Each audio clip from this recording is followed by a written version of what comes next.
Ayahku berteriak di meja makan, "Jangan ambil prestasi kakakmu. Kalau berani, hentikan saja pembayarannya." Aku menatapnya dingin dan menjawab, "Baik." Bulan depannya, saat rumah mewah kami gelap gulita dan mobil kakak diseret paksa di depan tetangga, mereka baru menyadari satu hal fatal, bahwa selama ini. Sebelum ceritanya dimulai, silahkan tulis di kolom komentar dari daerah mana saja teman-teman yang menonton cerita ini. Jangan lupa like dan subscribe agar channel ini bisa semakin berkembang dan bisa mempersembahkan cerita yang lebih menarik lagi. Aroma pengharum ruangan lavender yang mahal menyeruak di ruang tamu kediaman keluarga Pak Jeremy. Di atas meja marmer Italia yang dingin, sebuah kotak berwarna oranye cerah dengan pita coklat menjadi pusat perhatian. Itu adalah kotak yang sangat dikenal oleh kaum sosialita Jakarta, Hermes. Bu Tamara, wanita parubaya yang masih terlihat cantik berkat serangkaian perawatan klinik estetika, menatap kotak itu dengan mata berbinar-binar seolah sedang menatap tumpukan emas batangan. Tangan-tangannya yang lentik gemetar karena antusias saat membuka pita tersebut. "Ya ampun, Farrell, ini seri Lindy yang ibu incar bulan lalu," pekik Bu Tamara histeris. Dia mengangkat tas kulit berwarna etoupe itu, mencium aroma kulit aslinya, lalu memeluknya erat. "Kamu benar-benar anak yang berbakti. Ibu tahu harganya ini tidak main-main. Pasti puluhan juta, kan?" Farrell, duduk di sofa tunggal dengan kaki menyilang, tersenyum lebar. Dia mengenakan kemeja linen yang kancing atasnya sengaja dibuka, memperlihatkan sedikit dadanya, gaya khas influencer masa kini. Dia segera mengeluarkan ponsel keluaran terbaru, mengarahkan kamera ke ibunya. "Buat ibu, harga nggak masalah, Ma. Asal mama bahagia," ujar Farrell dengan suara yang dibuat selembut mungkin, sambil merekam momen itu untuk konten Instagram story-nya. "Senyum dong, Ma. Say hi to my followers." "Hai semua. Duh, beruntungnya punya anak cowok seperti Farrell. Sudah ganteng, sukses, sayang orang tua lagi." Bu Tamara melambaikan tangan ke kamera dengan gaya dibuat-buat. Di sudut ruangan, dekat pintu yang menghubungkan ruang tamu dengan dapur bersih, Serina berdiri mematung. Dia memegang nampan berisi 3 cangkir teh Earl Grey panas yang baru saja diseduhnya. Uap panas mengepul, namun tidak sepanas dada Serina saat ini.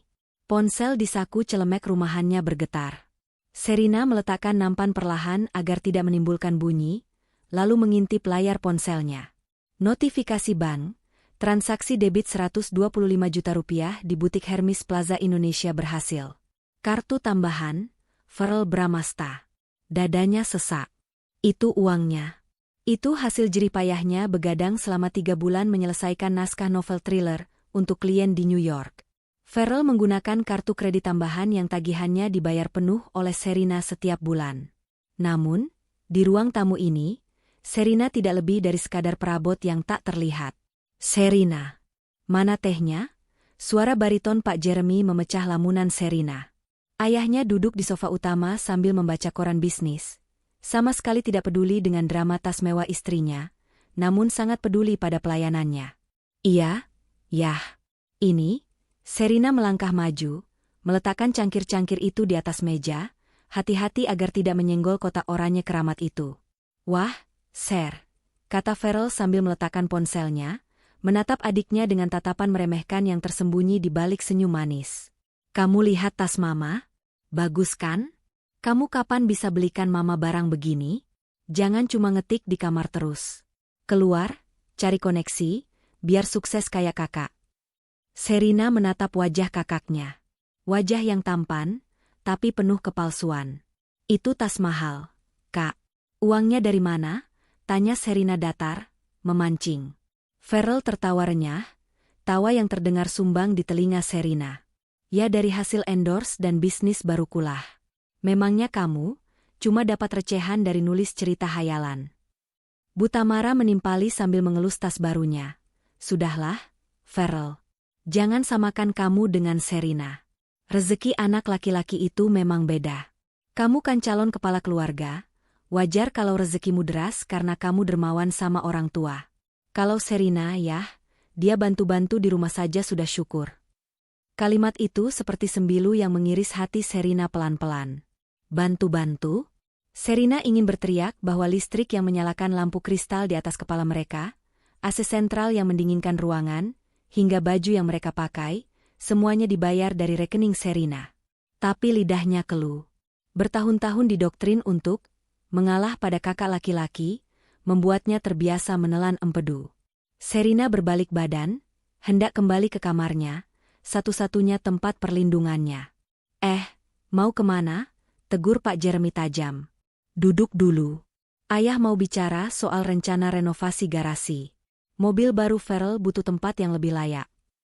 Serina menghela napas panjang, lalu duduk di ujung sofa paling jauh.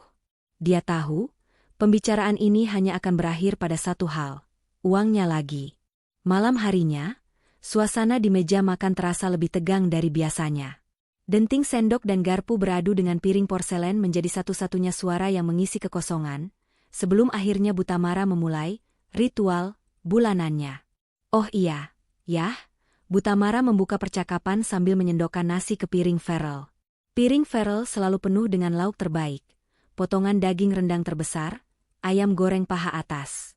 Piring Serina hanya berisi sayur dan sisa potongan kecil. Mama dengar dari Jeng Linda, anaknya baru membelikan tiket liburan ke Eropa. Mama jadi kepikiran, kita sudah lama nggak liburan keluarga yang proper. Pak Jeremy mengunyah makanannya pelan, lalu melirik Farrell dengan tatapan bangga. Tenang saja, Ma. Kita punya Farrell. Bulan ini bisnis kamu lancarkan. Fair? Jangan lupa transferan rutin buat ayah dan mama. 20 juta rupiah seperti biasa, kan?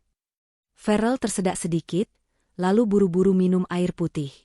Dia melirik Serina dengan cepat, memberikan kode mata yang memelas.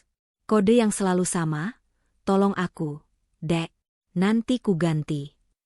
Serina menunduk, mengaduk-aduk nasinya yang terasa hambar.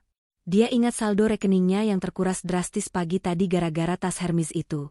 Jika dia mentransfer 20 juta rupiah lagi malam ini atas nama Farrell, tabungannya untuk membeli apartemen sendiri akan mundur lagi. Farrell, desak Pak Jeremy ketika anaknya tak kunjung menjawab. Iya, yah. Lancar kok, jawab Farrell gugup. Cuma, mungkin agak telat sehari 2 hari. Biasa, invoice dari klien agak macet. Loh, kok macet? Nada suara Pak Jeremy meninggi. Kamu harus profesional dong tagihnya. Ayah butuh uang itu buat bayar iuran klub golf dan servis mobil. Bu Tamara menimpali, iya Farrell, Mama juga sudah janji mau traktir teman-teman arisan lusa. Jangan bikin malu Mama dong. Tekanan itu membuat Farrell semakin panik. Dia menatap Serina lagi, kali ini dengan tatapan menuntut. Dia menginjak kaki Serina di bawah meja. Serina mengangkat wajahnya. Dia menatap ayah, ibu, dan kakaknya bergantian. Rasa muak yang sudah menumpuk selama 5 tahun terakhir kini mencapai lehernya. Dia lelah menjadi sapi perah yang tak pernah diberi makan rumput, malah dicambuk setiap hari. Bu, yah. Serina memberanikan diri membuka suara. Suaranya bergetar, tapi jelas. Sebenarnya, uang 20 juta rupiah yang setiap bulan masuk ke rekening ibu dan ayah itu, bukan dari Kak Farrell. Hening. Sendok Bu Tamara berhenti di udara. Farrell membelalakan matanya, wajahnya pucat pasi. Share. Jangan ngawur kamu, bentaknya. Serina mengabaikan kakaknya. Dia menatap lurus ke mata ibunya. Itu uangku, Bu. Uang dari hasil royalti novel dan kerjaku sebagai ghost writer. Kak Farrell selalu minta aku mentransfernya ke rekening dia dulu, baru dia transfer ke ibu, supaya terlihat seolah-olah itu uang dia. Cukup. Pak Jeremy menggebrak meja makan dengan keras. Piring-piring bergetar. Gelas air tumpah membasahi taplak meja. Wajah Pak Jeremy memerah padam, urat lehernya menonjol keluar. Berani-beraninya kamu bicara seperti itu. Pak Jeremy menunjuk wajah Serina dengan telunjuk yang gemetar karena amarah. Bu Tamara menatap Serina dengan tatapan jijik, seolah anaknya itu baru saja meludah di dalam sup. Ibuku berkata, belajarlah dari kakakmu yang mengirim 20 juta rupiah setiap bulan. Dasar anak tak tahu terima kasih. Kamu ini iri hati ya sama kesuksesan Farrell? Sampai mau mengarang cerita bohong begitu. Tapi itu kenyataannya, Bu. Itu sebenarnya uangku. Serina mencoba membela diri, air mata mulai menggenang di pelupuk matanya. Diam. Pak Jeremy berdiri, membuat kursinya terjengkang ke belakang. Dia berteriak, suaranya menggema ke seluruh penjuru rumah. Jangan coba-coba mengambil pengakuan atas prestasi kakakmu. Kamu pikir kami bodoh? Farrell itu public figure. Dia punya bisnis. Kamu cuma pengangguran yang seharian di kamar. Dari mana kamu punya uang 20 juta sebulan?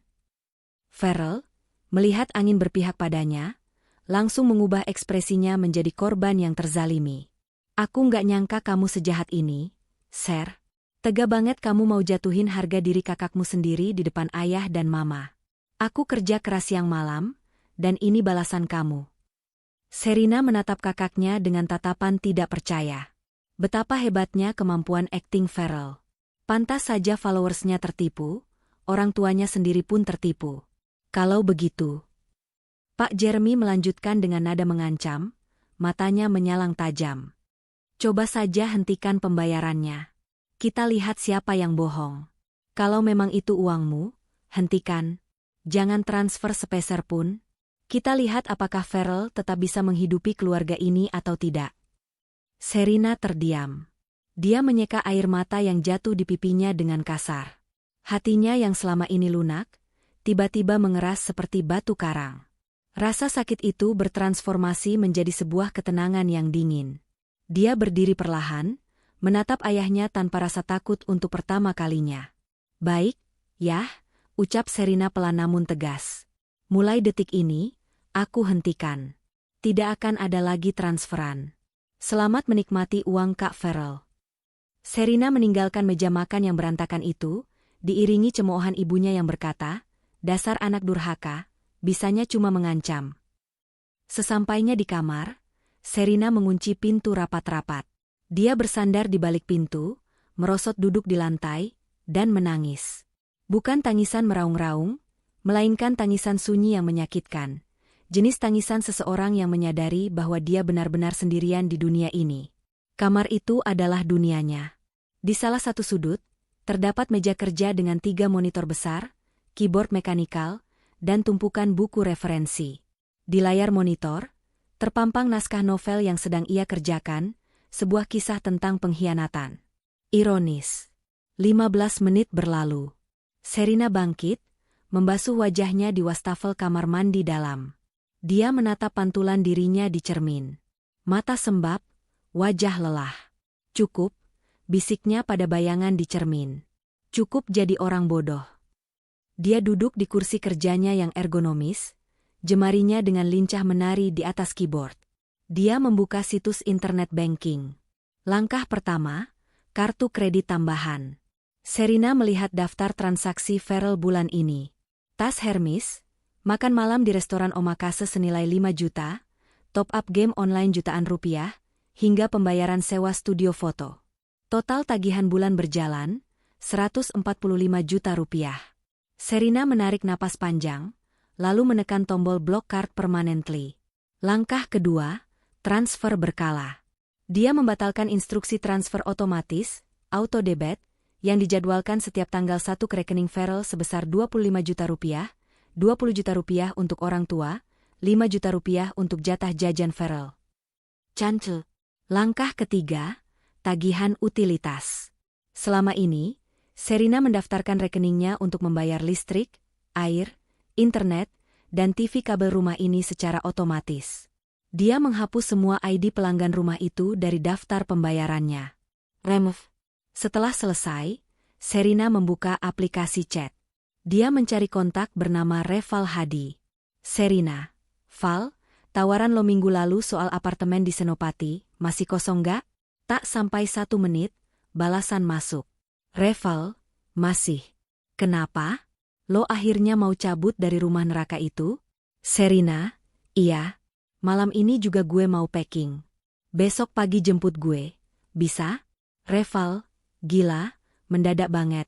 But, yes. Gue jemput jam 6 pagi. Jangan berubah pikiran lagi, Sir. You deserve better. Serina meletakkan ponselnya. Dia mengambil koper besar dari atas lemari. Dia tidak akan membawa banyak barang.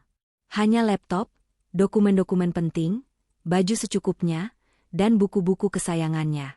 Dia meninggalkan semua barang pemberian orang tuanya, yang sebenarnya sangat sedikit. Saat sedang melipat baju, ponselnya bergetar lagi. Pesan dari Farrell.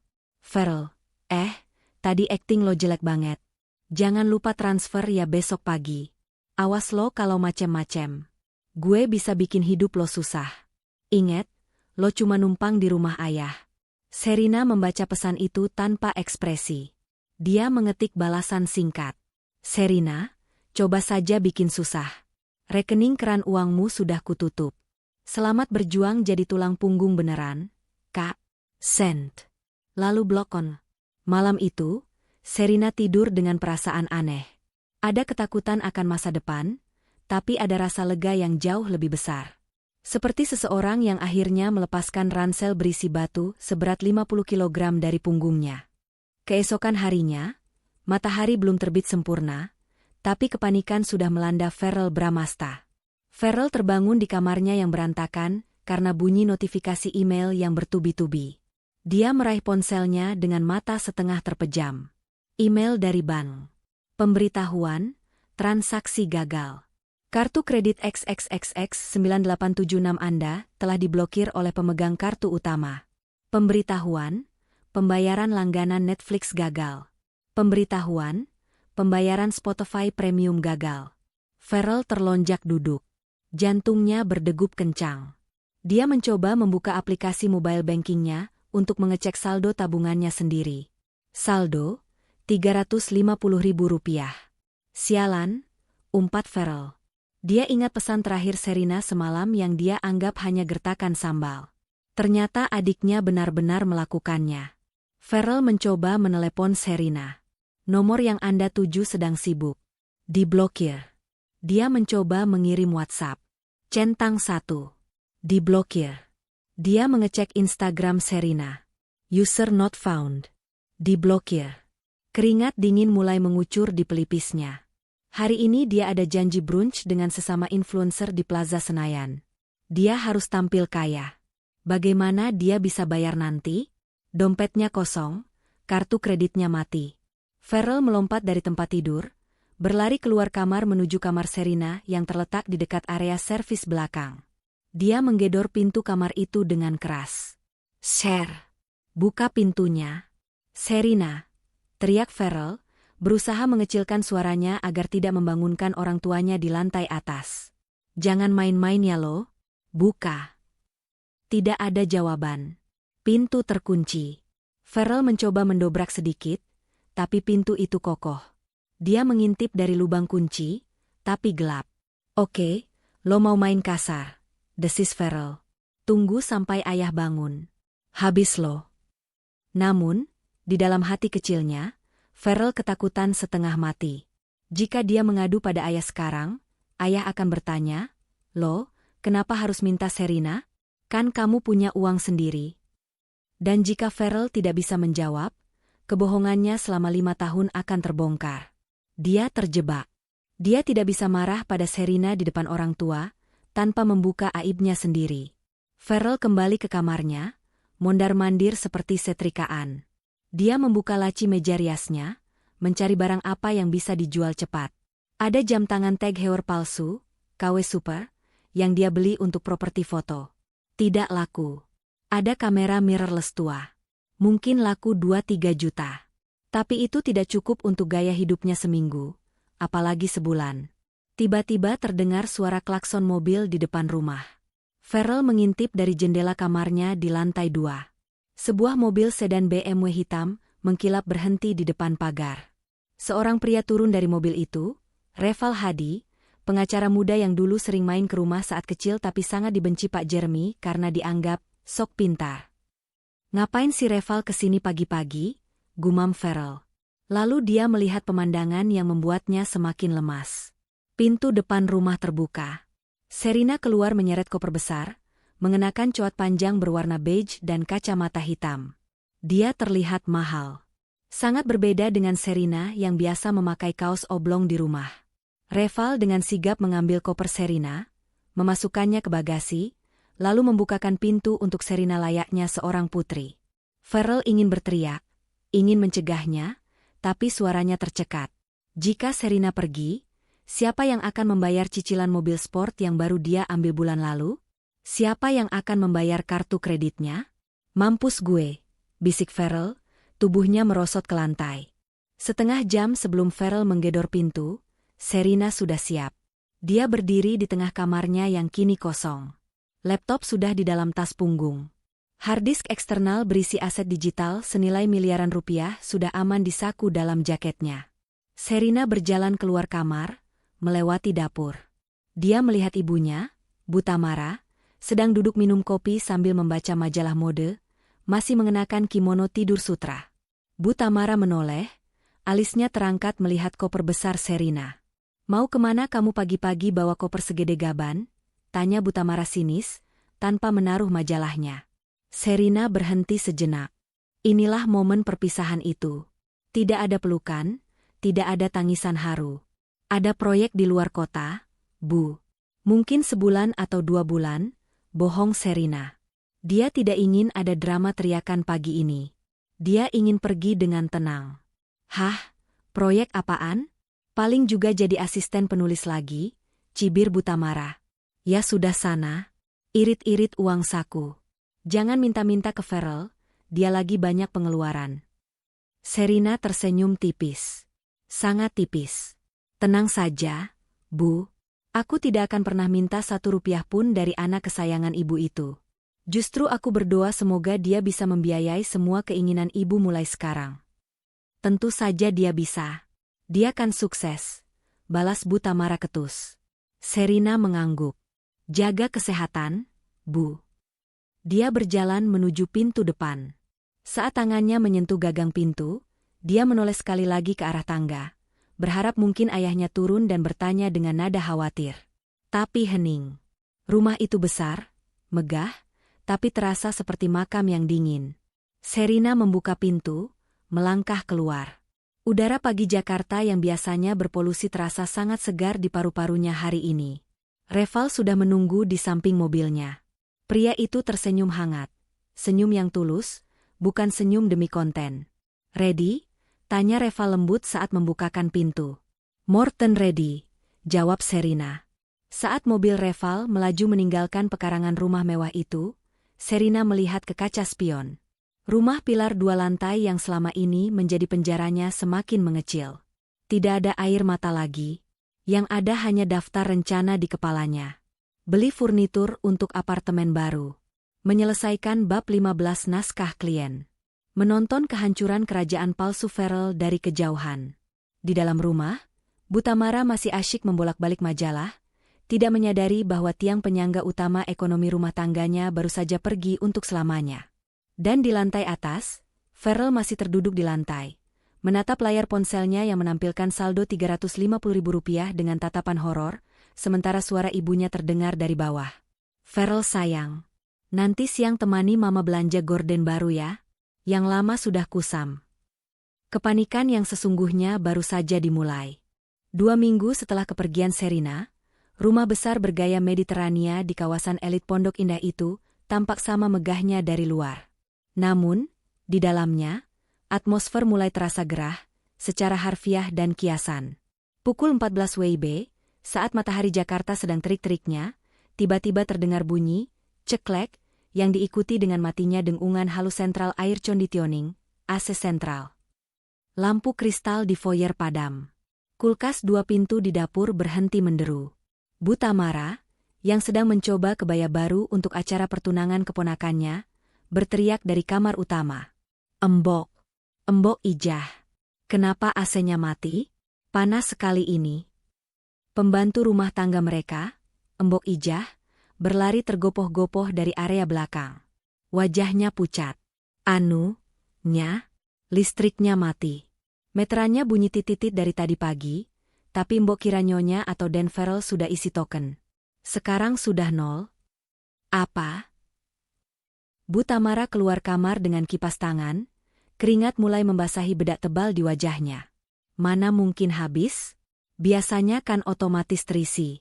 Sherina itu yang biasa atur Sialan anak itu. Bu Tamara segera menelepon Pak Jeremy yang sedang berada di lapangan golf, meski hanya duduk di lobi karena keanggotaannya sebenarnya sudah menunggak. Pak, listrik rumah mati. Malu sama tetangga kalau gelap-gelapan begini. Telepon Farrell suruh isi sekarang. Di seberang sana, Pak Jeremy menggerutu. Dia baru saja ditolak halus oleh teman main golfnya saat hendak meminjam uang untuk modal proyek. Ya sudah, Mama telepon Farrell langsung. Papa lagi meeting penting. Bu Tamara beralih menelepon Farrell. Panggilan pertama tidak diangkat. Panggilan kedua direjek.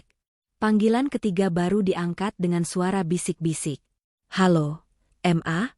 Aku lagi syuting konten, jangan telepon dulu. Suara Farrell terdengar gugup. Farrell, rumah mati lampu. Kamu lupa bayar listrik? Cepat isi tokennya yang 5 juta, sekalian buat stok sebulan. Mama mau meledak kepanasan ini. Hening sejenak di ujung telepon. Farrell, yang sebenarnya sedang duduk melamun di dalam mobilnya yang diparkir di pinggir jalan, karena tidak punya uang untuk bensin dan parkir valet mal, menelan ludah. Token 5 juta? Uang di rekeningnya tinggal Rp150.000. Iya, MA. Nanti Farrell isi. Mobile banking lagi error masal se-Indonesia kayaknya. Berita di Twitter ramai kok. Bohong Farrell cepat. Jangan lama-lama. Mama tunggu. 2 jam berlalu. Listrik tak kunjung nyala. Rumah yang biasanya sejuk kini berubah menjadi oven raksasa. Bu Tamara terpaksa duduk di teras depan, mengipas-ngipas diri, dilihat oleh tetangga yang lewat. Rasa malu mulai merambat naik. Akhirnya, Farrell mengirim token listrik. Tapi bukan 5 juta. Hanya Rp100.000. Lampu menyala, tapi AC sentral tidak kuat menyala semua. Hanya cukup untuk lampu dan kipas angin. Kok cuma segini? Tanya Bu Tamara saat Farrell pulang sore harinya. Farrell, dengan wajah lelah yang dibuat-buat, melempar tasnya ke sofa. Limit harian bank aku habis. MA, buat bayar vendor video tadi. Besok aku isi lagi. Sabar ya, MA. Namanya juga pengusaha, perputaran uangnya cepat. Bu Tamara dan Pak Jeremy menelan alasan itu bulat-bulat, meski dalam hati mereka mulai timbul rasa tidak nyaman yang asing. Rasa tidak aman yang belum pernah mereka rasakan selama 5 tahun terakhir. Ketidakpastian besok bisa makan enak atau tidak. Bagi Farrell Bramasta, dunia adalah panggung sandiwara, dan dia adalah aktor utamanya. Namun, tanpa produser, Sherina, yang membiayai produksinya, panggung itu mulai runtuh. Malam itu, di kamarnya yang kini panas karena dia harus menghemat listrik, Farrell menatap layar ponselnya dengan mata merah.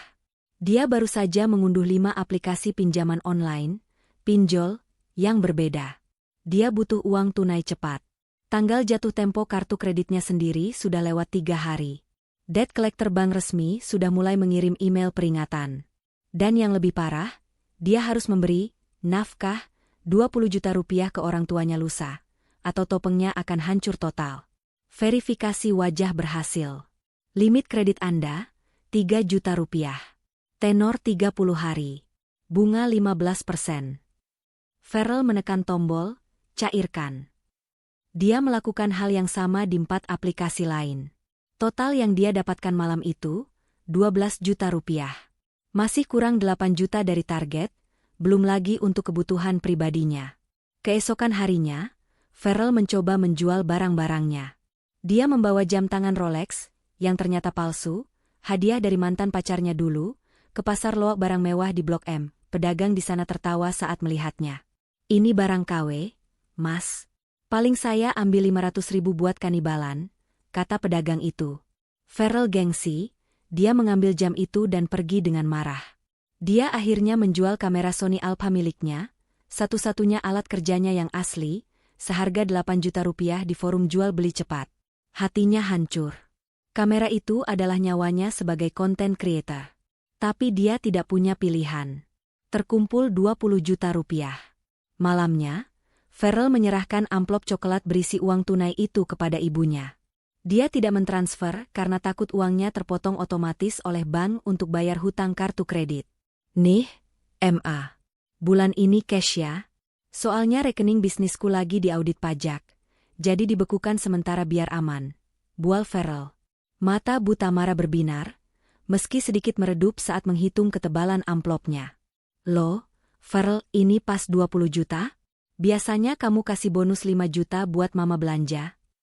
Farrell tersenyum kaku, keringat dingin mengalir di punggungnya. Bulan depan ya, MA. Audit pajak ini ribet banget.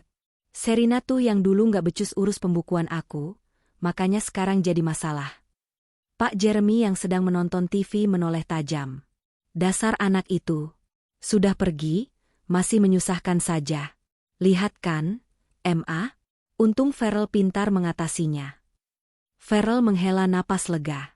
Aman untuk bulan ini. Tapi di dalam kepalanya, bom waktu sedang berdetak. Bulan depan dia harus bayar pinjol beserta bunganya yang mencekik, dan dia tidak punya kamera lagi untuk membuat konten.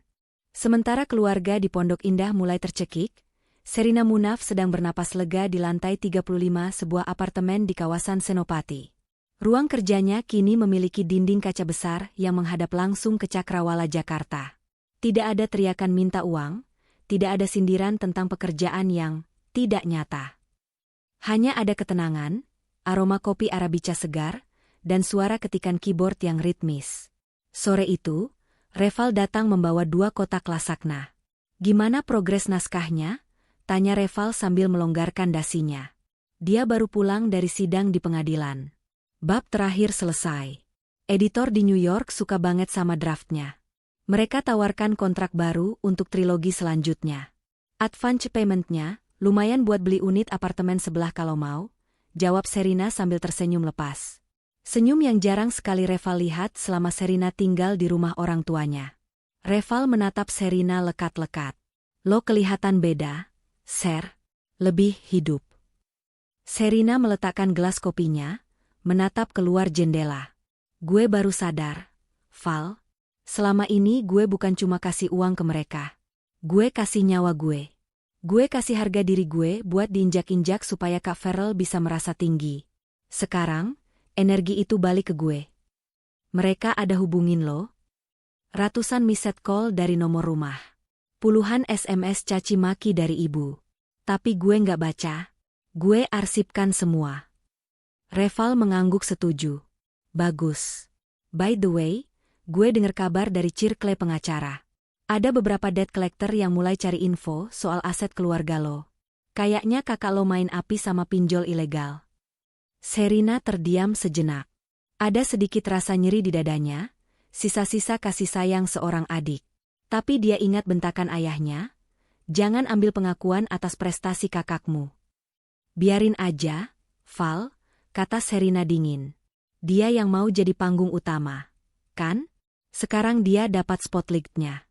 Biar dia belajar kalau lampu sorot itu panas. Malam itu, Serina tidur nyenyak di atas spray linen kualitas terbaik yang dia beli dengan uangnya sendiri, tanpa rasa bersalah sedikit pun. Di tempat lain, Farrell tidak bisa tidur karena ponselnya mulai bergetar setiap 15 menit oleh nomor tak dikenal. Kekacauan meledak di minggu ketiga. Aplikasi pinjol yang digunakan Farrell ternyata bukan aplikasi legal OJK. Mereka adalah lintah darat digital yang menyedot data kontak di ponsel peminjam. Dan karena Farrell menamai kontak orang tuanya dengan nama jelas, Papa Rumah, Mama Cantik, mereka menjadi sasaran empuk. Pagi itu, Pak Jeremy sedang menikmati teh di teras, tanpa koran langganan karena sudah dihentikan akibat tidak bayar. Ponselnya berdering. Nomor tidak dikenal. Halo? Ini dengan Pak Jeremy, ayah dari maling bernama Farrell Bramasta. Suara kasar seorang pria terdengar di ujung telepon. Pak Jeremy terlonjak. Apa? Siapa ini? Lancang sekali Anda bicara. Anak bapak utang 5 juta nggak bayar-bayar. Bunganya sudah jalan. Bilang sama anak bapak, jangan gaya elit ekonomi sulit. Bayar sekarang atau saya sebar foto KTP dia dengan tulisan pelaku sodomi. Kurang ajar. Pak Jeremy membanting ponselnya ke meja dengan tangan gemetar. Jantungnya berdegup kencang. Dia pikir itu penipuan. Tapi 5 menit kemudian, ponsel Bu Tamara berbunyi. Kali ini suara wanita yang memaki-maki dengan kata-kata binatang. Bu Tamara menangis histeris. Pak, ini apa maksudnya? Mereka bilang Farrell punya utang? Farrell kan kaya? Farrell kan pengusaha? Tangis Bu Tamara pecah. Farrell yang baru bangun tidur siang, karena begadang main slot online berharap dapat uang instan tapi malah kalah, turun ke bawah dengan wajah bantal. Dia melihat orang tuanya duduk di ruang tamu dengan wajah tegang. Ada apa sih ribut-ribut? Tanya Farrell pura-pura polos. Farrell. Pak Jeremy berdiri, menatap anaknya tajam. Ada orang telepon, ngaku-ngaku nagih utang kamu. Mereka kasar sekali. Ini penipuan kan? Kamu nggak mungkin utang kan? Farrell merasakan darahnya surut dari wajah. Inilah saatnya. Dia harus berakting sekuat tenaga. Ya ampun, Pak, MA. Farrell tertawa sumbang, berusaha terlihat santai. Ya jelas penipuan lah. Papa kayak nggak tahu aja zaman sekarang. Data aku kan data publik, aku influencer. Pasti ada hacker yang curi data aku buat ajukan pinjaman bodong. Tenang aja, jangan digubris. Tapi mereka tahu nama papa, nama mama. Ishak Bu Tamara. Namanya juga hacker. MA. Mereka canggih. Farrell mendekati ibunya, memijat bahunya. Mama jangan percaya sama orang asing daripada sama anak sendiri. Aku ini kirim 20 juta tiap bulan, masa utang 5 juta? Logika aja, MA.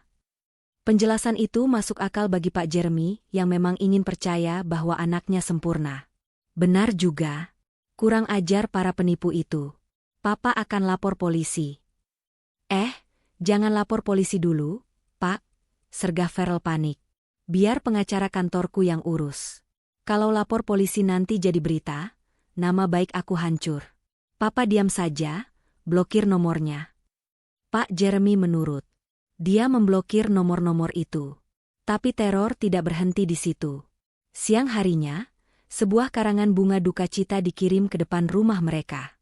Tulisannya besar, turut berduka cita atas matinya moral Farrell Bramasta. Bayar utangmu. Tetangga mulai keluar rumah, berbisik-bisik dan memotret.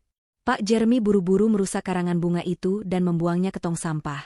Wajahnya merah pada menahan malu. Malam harinya, suasana rumah seperti sedang ada upacara kematian. Bu Tamara tidak mau makan. Pak Jeremy mondar-mandir. Farrell duduk di sudut, kakinya bergoyang-goyang cemas.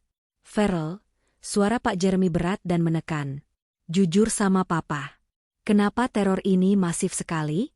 Kalau cuma hacker, biasanya tidak sampai kirim bunga ke rumah. Apa ada yang dendam sama kamu? Farrell tahu dia tidak bisa selamanya berlindung di balik alasan penipuan. Dia butuh kambing hitam. Seseorang yang dibenci orang tuanya, seseorang yang punya motif, dan seseorang yang cukup pintar untuk melakukan sabotase ini. Sebenarnya aku curiga satu orang. Pak, ucap Farrell pelan, menunduk sedih. Siapa? Serina. Pak Jeremy dan Bu Tamara tersentak. Serina? Farrell mengangguk mantap, mulai merangkai dusta yang keji. Iya. Papa ingatkan ancaman dia sebelum pergi. Dia bilang mau bikin kita susah. Dia iri banget sama aku, Pak. Farrell berdiri, berakting seolah sedang menahan amarah dan tangis. Serina itu kan pintar komputer. Dia penulis, dia tahu dunia digital. Aku curiga dia yang daftari namaku ke pinjol-pinjol itu pakai data yang dia curi dari rumah. Tujuannya satu, supaya Papa dan Mama benci sama aku, terus minta dia balik. Dan soal bisnisku. Tambah Farrell. Klien-klienku pada kabur karena dapat email kaleng yang menjelek-jelekan aku. Aku yakin itu tulisan Serina.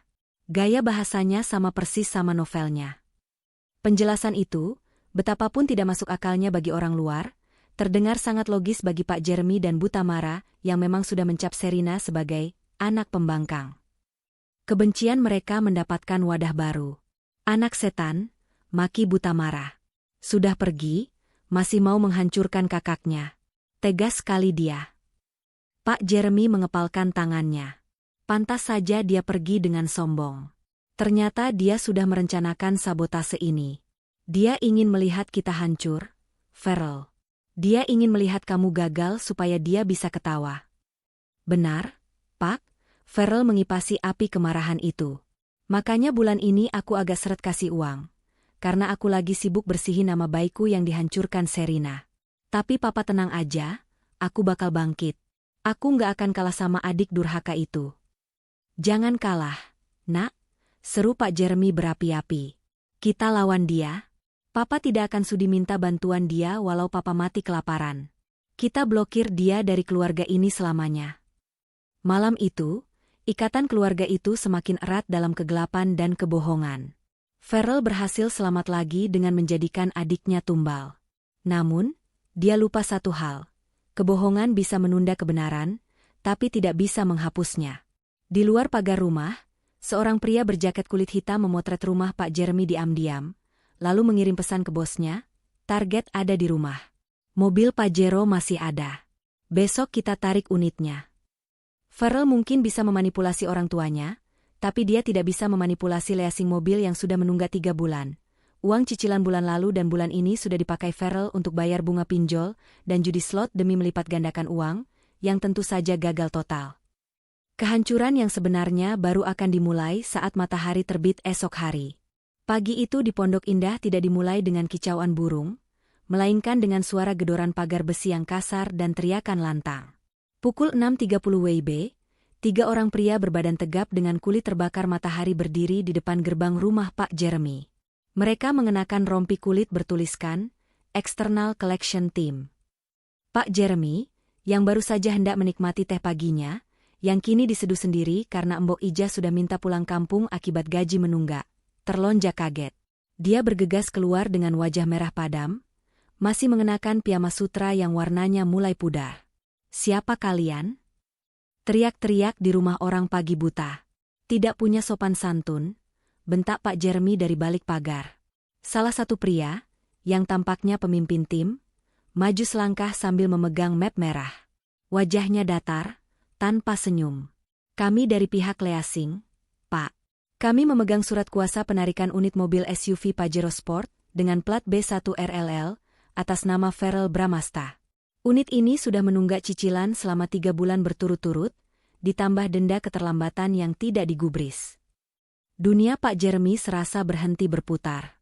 Mobil itu adalah simbol kejayaannya. Simbol bahwa anaknya sukses. Sembarangan. Anak saya pengusaha sukses. Tidak mungkin nunggak. Ini pasti kesalahan sistem. Pergi kalian atau saya panggil polisi. Silakan panggil polisi, Pak. Kami punya bukti sah fidusia, jawab penagih itu tenang. Kuncinya mana? Atau kami derek paksa? Kalau diderek, tetangga bakal makin ramai nonton. Pak Jeremy menoleh ke sekeliling. Benar saja, tetangga kiri kanan mulai keluar rumah, pura-pura menyiram tanaman sambil mencuri pandang. Rasa malu mulai merayap naik dari ujung kaki ke ubun-ubun Pak Jeremy. Farrell. Farrell. Pak Jeremy berlari masuk ke dalam rumah, berteriak memanggil anaknya. Farrell keluar dari kamar dengan wajah bantal dan mata bengkak. Dia sudah mendengar keributan itu dari tadi, tapi terlalu takut untuk keluar. Papa tanya sama kamu. Suara Pak Jeremy bergetar menahan amarah dan ketakutan. Orang di depan bilang mobil kamu nunggak 3 bulan. Itu bohong kan? Kamu bilang bulan lalu sudah lunas setahun. Farrell terpojok.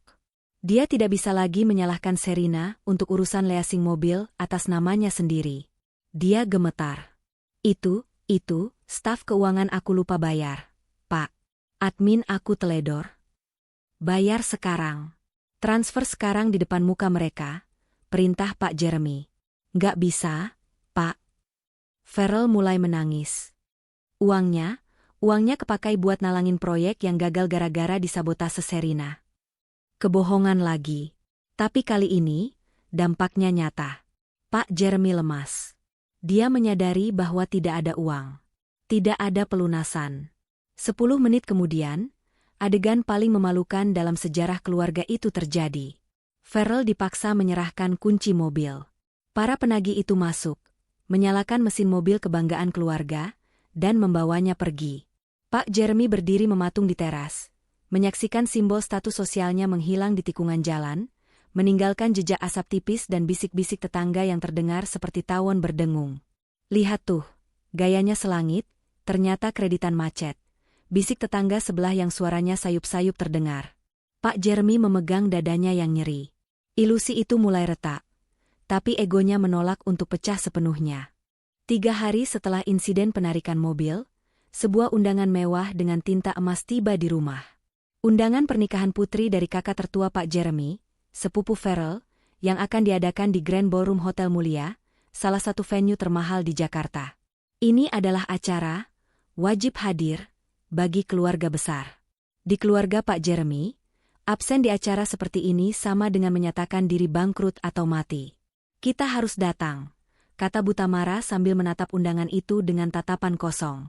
Semua keluarga besar akan ada di sana. Kalau kita tidak datang, mereka akan berpikir gosip mobil ditarik itu benar. Tapi kita naik apa, Ma? Tanya Farrell pelan. Dia kini menjadi pendiam, takut salah bicara. Mobil mama kan sudah dijual tahun lalu buat modal, bisnis, aku yang pertama. Naik taksi, sentak Pak Jeremy. Kita pesan taksi premium. Minta turun di lobi utama. Jangan sampai ada yang tahu kita tidak bawa mobil sendiri. Persiapan menuju pesta itu penuh kepalsuan yang menyedihkan.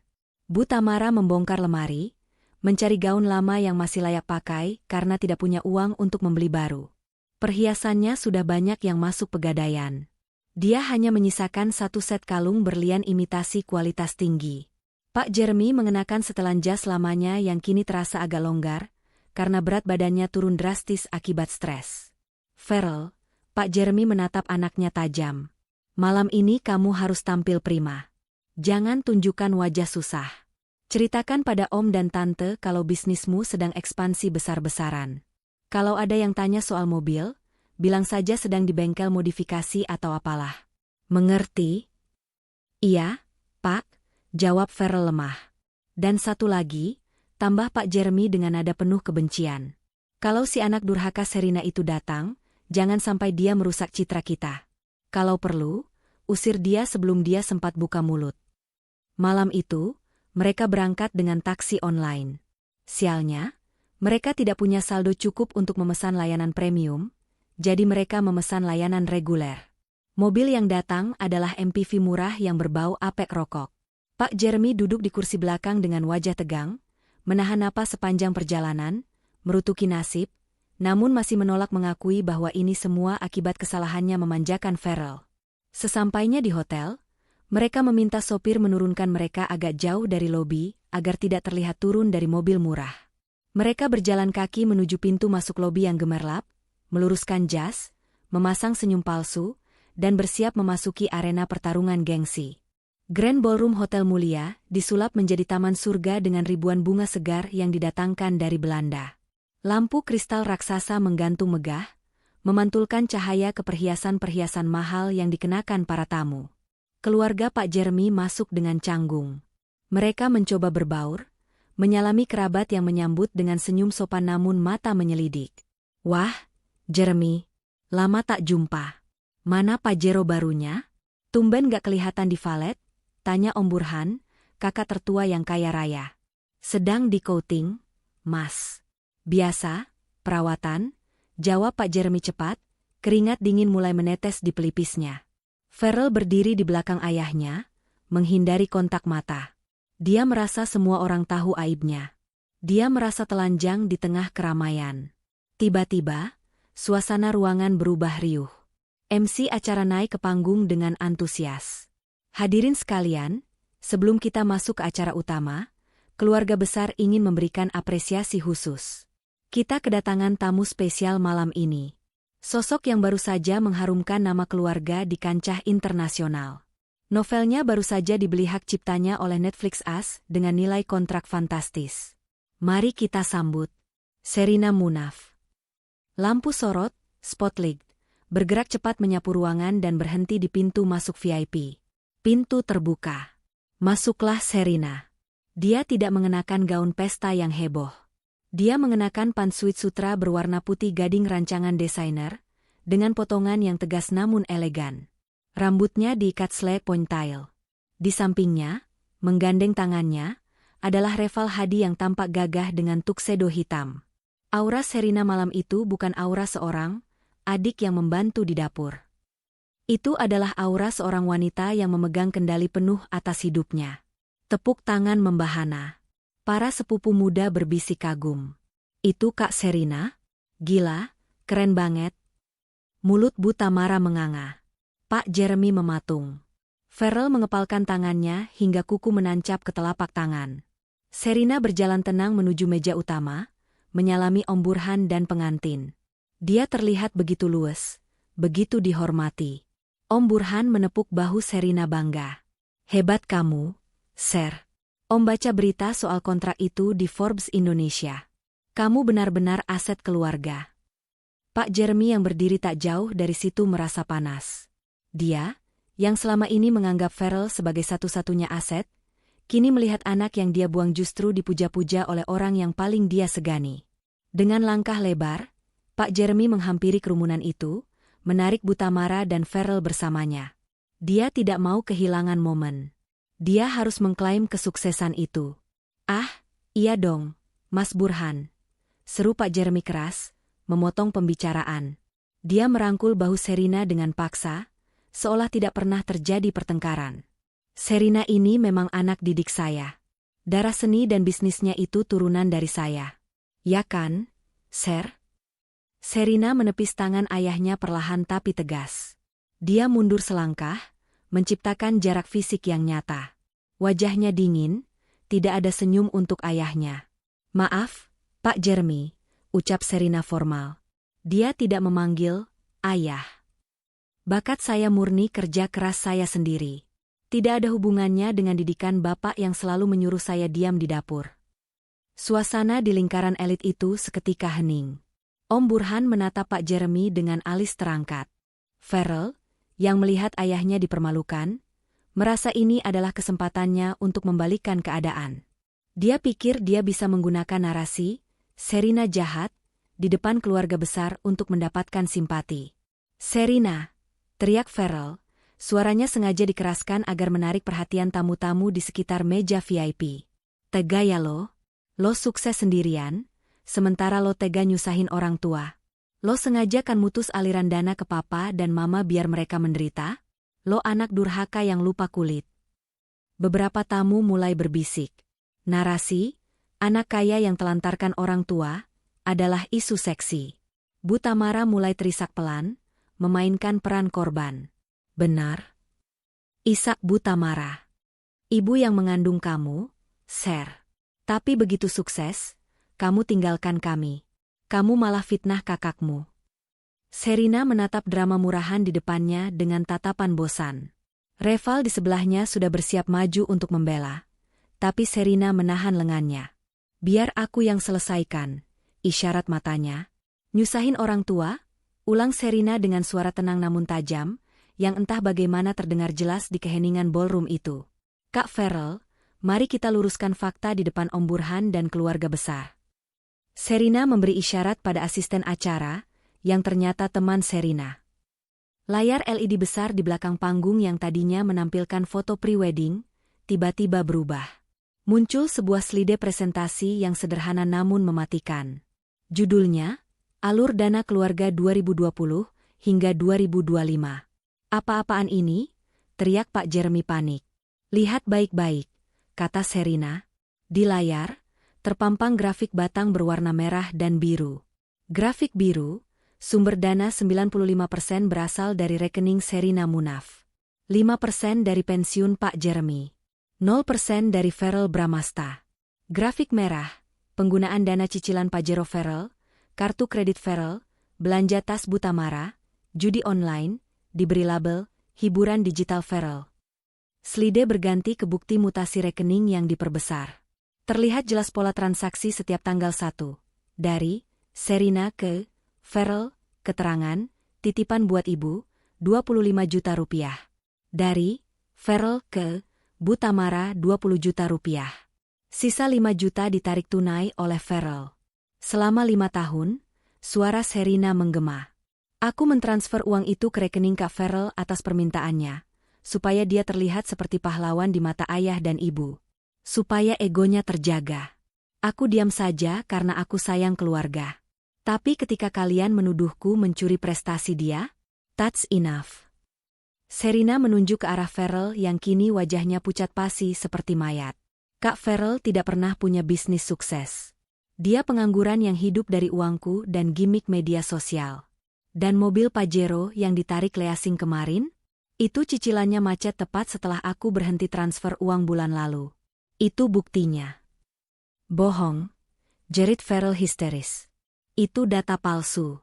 Dia hacker. Pak, MA, jangan percaya.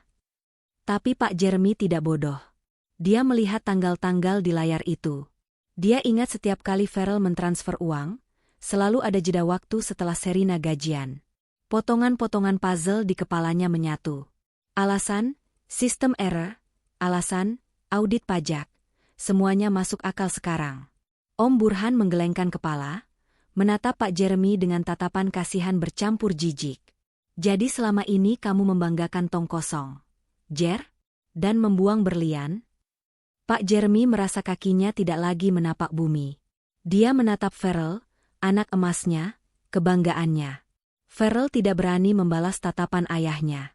Dia menunduk, tubuhnya gemetar hebat. Kebenaran itu telanjang dan jelek, berdiri di tengah pesta yang megah. Bu Tamara pingsan di pelukan saudaranya. Drama itu berakhir dengan keheningan yang mencekam. Namun, malam itu belum selesai menghancurkan Farel. Saat para tamu masih terpaku dengan presentasi Sherina, sekelompok pria berseragam polisi masuk ke dalam ballroom. Mereka tidak sendirian, mereka didampingi oleh dua orang pria berpakaian sipil yang tampak marah. Polisi itu mendekati kerumunan keluarga Pak Jeremy. Saudara Farel Bramasta? Tanya polisi itu tegas. Farel mendongak, matanya liar mencari jalan keluar. Saya kenapa? Anda kami tangkap atas dugaan penipuan investasi bodong berkedok cryptocurrency dan penggelapan dana nasabah senilai 2 miliar rupiah, ucap polisi itu sambil mengeluarkan borgol. Ternyata, untuk menutupi gaya hidupnya setelah Sherina pergi, Farel tidak hanya meminjam pinjol. Dia nekat membuka, titip dana investasi, kepada followersnya di Instagram, menjanjikan keuntungan besar. Uang yang masuk dia pakai untuk bayar utang dan judi, bukan diputar. Para korban yang marah akhirnya melapor. Enggak, saya enggak nipu. Itu uangnya lagi diputar. Farel meronta saat tangannya ditarik kasar. Jelaskan saja di kantor polisi, bentak petugas itu. Klik. Suara borgol terkunci di pergelangan tangan Farel terdengar lebih keras daripada musik orkestra manapun. Pak, tolong Farel, Pak. Bayarin, Pak. Jual rumah. Tolong. Farel menangis meraung-raung seperti anak kecil saat diseret keluar. Pak Jeremy berdiri kaku. Dia melihat anaknya diseret seperti kriminal. Dia melihat tatapan menghakimi dari ratusan pasang mata tamu undangan. Dia melihat Sherina yang berdiri tenang di sisi lain, tidak tersenyum, tidak sedih, hanya menatap datar. Pak Jeremy ingin maju, ingin membela anaknya, tapi kakinya berat. Dia sadar, dia tidak punya uang 2 miliar. Dia bahkan tidak punya uang untuk bayar taksi pulang nanti. Rumahnya pun mungkin sebentar lagi disita bank, karena dia menjaminkan sertifikatnya untuk modal usaha Farel tahun lalu, fakta yang baru saja ia ingat dengan ngeri. Bawa saja, bisik Pak Jeremy lirih, lebih kepada dirinya sendiri. Sherina menghela napas panjang. Dia menoleh pada Reval. Ayo pulang, Val. Urusanku di sini sudah selesai. Sherina berbalik, meninggalkan ballroom yang penuh kekacauan itu. Dia meninggalkan orang tuanya yang hancur lebur di tengah puing-puing kesombongan mereka sendiri. Dia berjalan keluar menuju kebebasannya, meninggalkan keluarga yang selama ini hanya menjadi parasit dalam hidupnya. Malam itu, di kantor polisi, Farel menangis sendirian di sel yang dingin. Di hotel mewah, Pak Jeremy duduk di kursi lipat di area parkir, menatap kosong ke aspal, sementara Bu Tamara masih belum sadarkan diri di klinik hotel. Kebohongan itu mahal harganya. Dan tagihannya baru saja jatuh tempo. Seminggu setelah malam bencana di Hotel Mulia, eksekusi yang paling ditakuti akhirnya terjadi. Pagi itu, langit Jakarta mendung, seolah turut berduka atas nasib keluarga Pak Jeremy. Sebuah truk engkel tua berhenti di depan gerbang rumah Pondok Indah. Bukan truk pindahan profesional dengan kru berseragam rapi, melainkan truk sewaan murah dengan 2 kuli angkut kasar yang merokok kretek. Rumah itu telah resmi disita oleh bank. Ternyata, setahun lalu, Pak Jeremy diam-diam menggadaikan sertifikat rumah utama ini untuk membiayai investasi besar, Farrell yang katanya akan menghasilkan profit 300%. Investasi itu tentu saja bodong, dan uangnya habis di meja judi online serta gaya hidup Farrell. Kini, tanpa aliran dana dari Sherina untuk menambal bunga bank, bom waktu itu meledak. "Pak, ini sofa kulitnya nggak muat masuk gang kontrakan nanti, dijual aja gimana?" tanya salah satu kuli sambil menunjuk sofa Italia kesayangan Bu Tamara.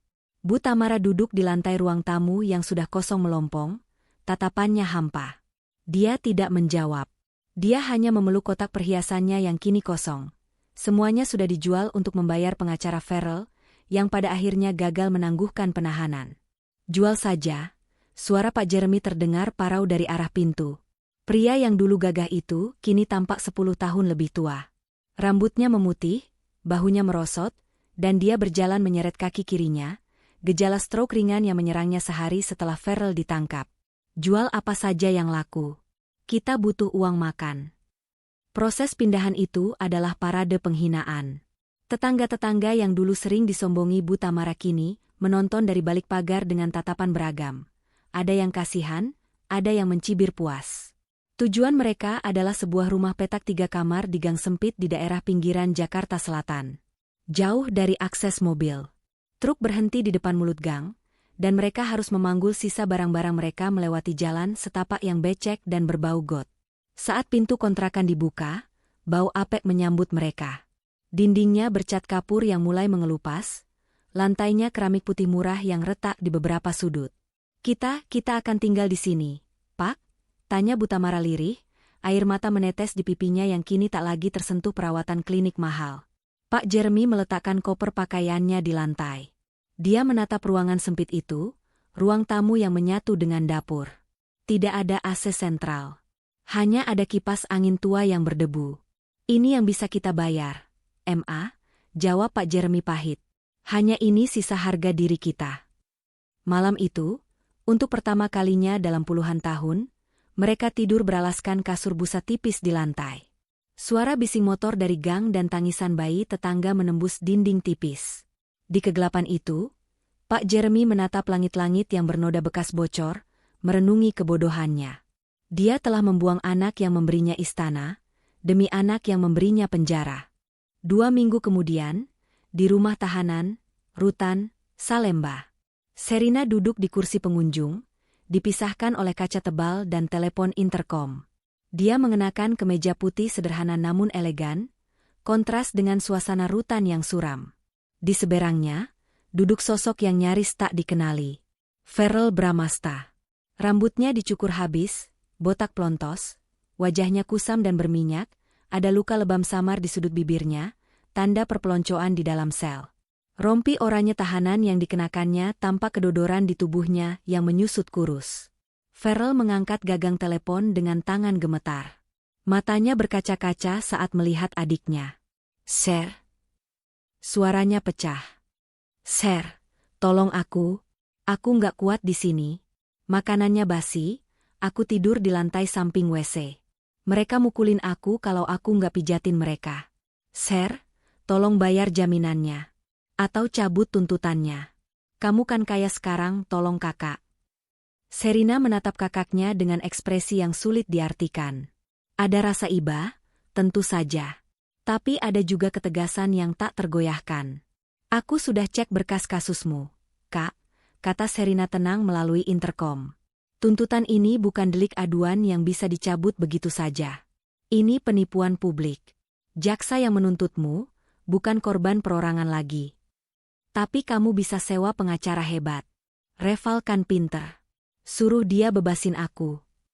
Farrell mulai histeris, memukul kaca. Petugas di belakangnya langsung membentak. "Duduk," bentak sipir. Farrell menciut kembali duduk. "Kak," panggil Sherina lembut tapi tajam. "Dengarkan aku. Selama 28 tahun kamu hidup, kamu tidak pernah sekalipun bertanggung jawab atas perbuatanmu. Kalau nabrak mobil, ayah yang ganti rugi. Kalau butuh uang, aku yang transfer. Kalau gagal bisnis, ibu yang salahin orang lain. Sekarang, lanjut Sherina, menatap lurus ke mata kakaknya. Ini adalah kali pertama kamu menghadapi konsekuensi. Aku tidak akan mengeluarkan uang sepeser pun untuk menyuap hukum atau membebaskanmu lebih cepat. Kamu divonis 4 tahun. Jalani 4 tahun itu. Kamu jahat, desis Farrell, air matanya tumpah. Kamu adik durhaka. Kamu mau lihat aku mati di sini? Aku mau lihat kamu tumbuh, Kak, potong Sherina. Di sini, kamu bukan siapa-siapa. Tidak ada yang peduli kamu influencer atau anak kesayangan. Di sini kamu belajar jadi manusia. Kalau kamu bisa bertahan dan keluar dari sini dengan waras, mungkin saat itu kamu baru pantas disebut laki-laki. Sherina meletakkan gagang telepon. Dia berdiri. Sher, jangan pergi. Sherina, teriak Farrell, mengetuk-ngetuk kaca. Sherina tidak menoleh. Dia berjalan keluar dari ruang kunjungan, meninggalkan kakaknya yang meraung. Di luar gerbang penjara, Reval menunggunya. Sherina masuk ke mobil, menarik napas panjang, dan membiarkan satu tetes air mata jatuh. Bukan air mata penyesalan, tapi air mata pelepasan. Dia baru saja memotong tali pusar toksik yang selama ini mencekik lehernya. Bulan ketiga di rumah kontrakan. Realitas ekonomi menghantam Butamara dengan brutal. Uang hasil penjualan barang-barang bekas sudah menipis. Pak Jeremy tidak bisa bekerja karena kondisi fisiknya yang lemah dan mentalnya yang hancur. Dia hanya menghabiskan hari duduk di teras sempit, menatap kosong ke jalanan gang. Butamara, yang seumur hidupnya tidak pernah bekerja kasar, kini harus bertahan hidup. Dia mencoba melamar jadi SPG, tapi ditolak karena faktor usia. Akhirnya, dia melakukan satu-satunya hal yang dia bisa, memasak. Setiap pukul 3 pagi, Butamara bangun. Bukan untuk dandan, tapi untuk mengaduk adonan tepung dan menggoreng pastel serta risoles. Dia menitipkan kue-kue itu di warung-warung sekitar dan pasar becek. Tangan yang dulu rutin manicure dan nail art itu kini kasar, kapalan, dan sering terkena cipratan minyak panas. Kulit wajahnya menggelap terkena uap kompor.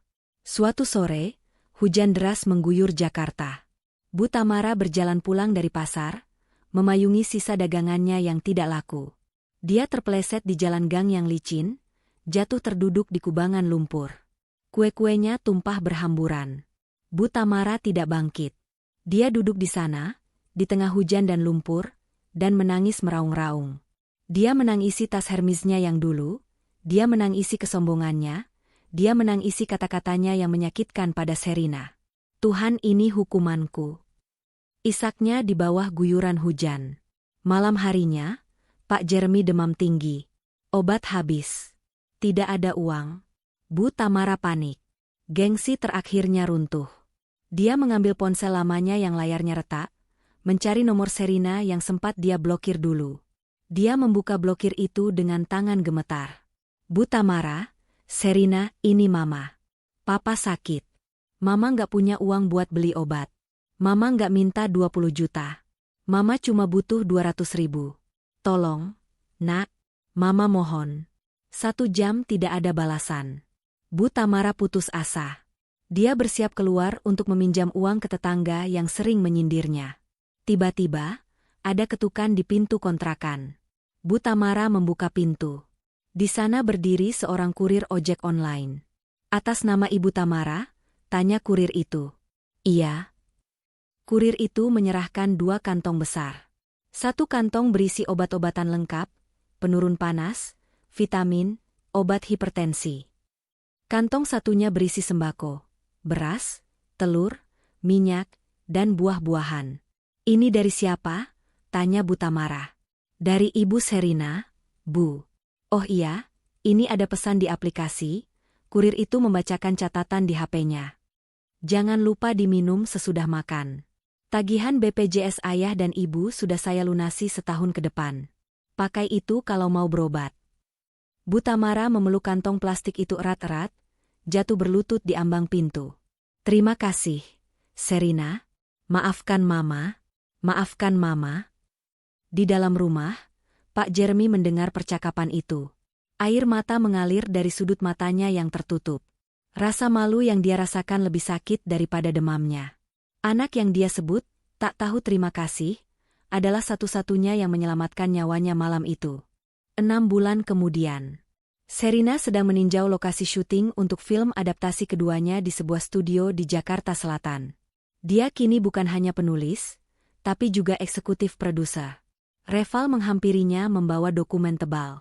"Sher, akta jual beli rumah yang di Depok sudah siap. Tinggal tanda tangan lo." Sherina mengangguk. Dia mengambil pena dan menandatangani dokumen itu. Sherina tidak memberikan uang tunai kepada orang tuanya.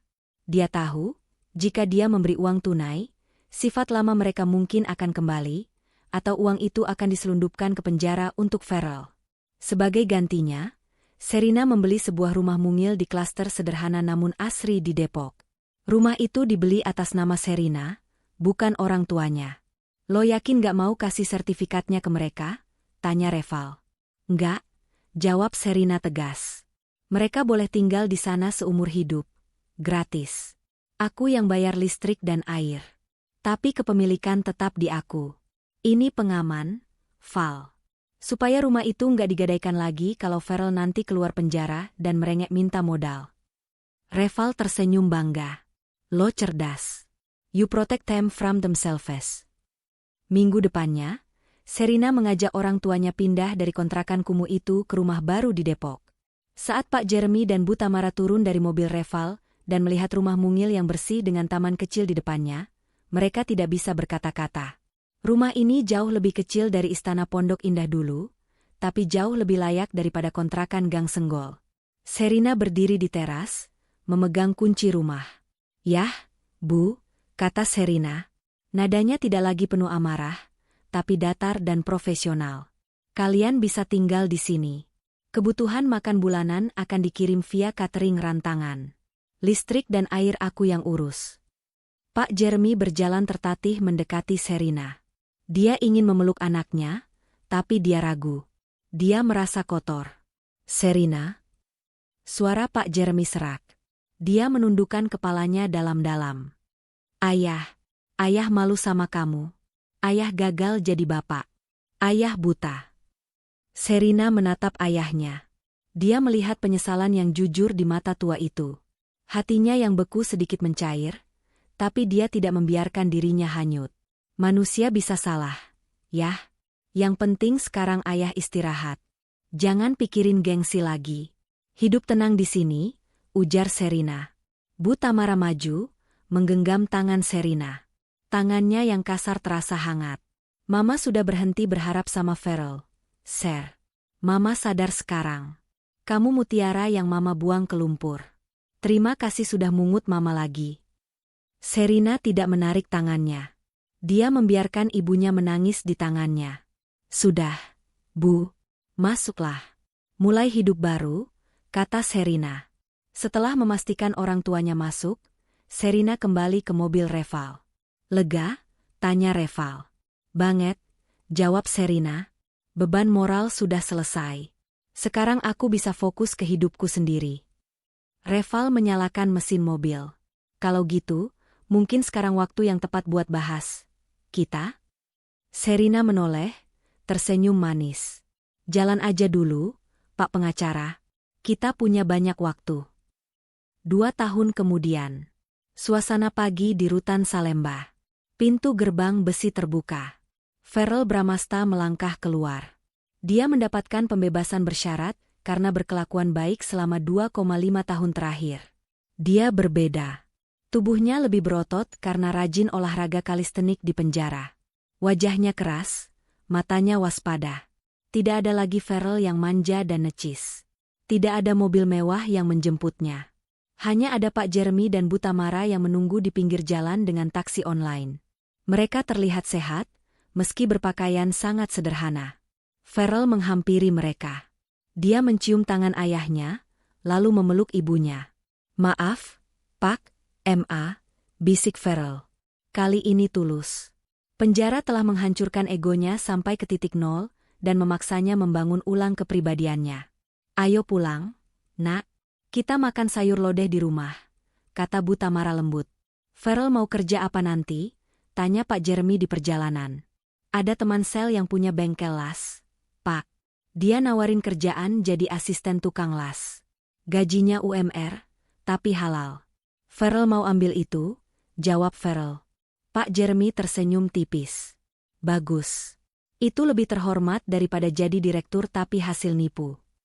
Sementara itu, di sebuah galeri seni di Jakarta Pusat, Sherina sedang meluncurkan buku ketiganya, yang merupakan memuar fiksi tentang dinamika keluarga toksik yang akhirnya menemukan penyembuhan. Ruangan itu penuh sesak oleh penggemar dan pers. Di barisan depan, duduk Reval Hadi, yang kini sudah resmi menjadi tunangannya. Sesi tanya-jawab dibuka. Seorang wartawan bertanya, Mbak Sherina, di buku ini karakter utamanya akhirnya memaafkan keluarganya tapi memilih untuk tidak tinggal bersama lagi. Apakah itu definisi happy ending menurut Mbak? Sherina tersenyum. Dia memegang mikrofon dengan percaya diri. Cahaya blitz kamera tidak lagi menyilaukannya, tapi meneranginya. Bahagia itu bukan berarti semuanya harus kembali sempurna seperti di dongeng. Mas. Bahagia itu adalah kedamaian, jawab Sherina. Kadang, mencintai keluarga itu berarti mencintai dari jarak yang aman. Menolong tanpa mengorbankan diri sendiri. Dan yang paling penting, bahagia adalah ketika kita dihargai karena siapa kita, bukan karena apa yang bisa kita berikan. Sherina menatap ke arah pintu masuk. Dia melihat bayangan samar masa lalunya telah pudar. Dia tahu, orang tuanya aman di rumah kecil mereka. Dia tahu kakaknya sedang memulai hidup baru dari nol. Dan dia tahu, dia berdiri di sini di atas kakinya sendiri. Dan bagi saya, tutup Sherina. Saya bukan Cinderella yang menunggu pangeran atau ibu peri. Saya adalah arsitek dari istana saya sendiri. Tepuk tangan membahana. Reval berdiri memberikan standing ovation. Sherina Munaf tersenyum lebar. Senyum seorang pemenang sejati.